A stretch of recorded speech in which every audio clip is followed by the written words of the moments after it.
实刚刚庄医师有分享到，阻塞型睡眠呼吸中止症会导致间歇性的缺氧啊。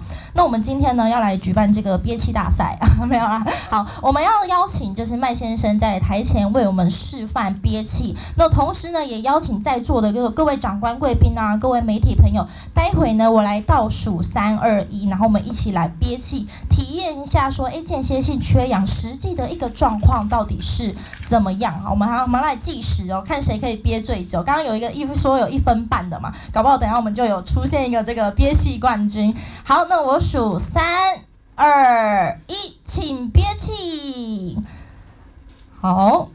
时间1分1秒的过去，可以想象一下，在睡觉的时候，其实有这样子一个睡眠呼吸中止症的症状，其实就是跟憋气的一个状况是一样的。好，我们来看一下，现在是几秒钟？15秒。好，您受不了就好，大概是快20秒的时间，对，快20秒的时间哦，差不多是这样子的一个憋气的感受，就是间歇性缺氧的一个体验的一个状况。那您刚刚在憋气的这个过程中呢，您有什么样的感受？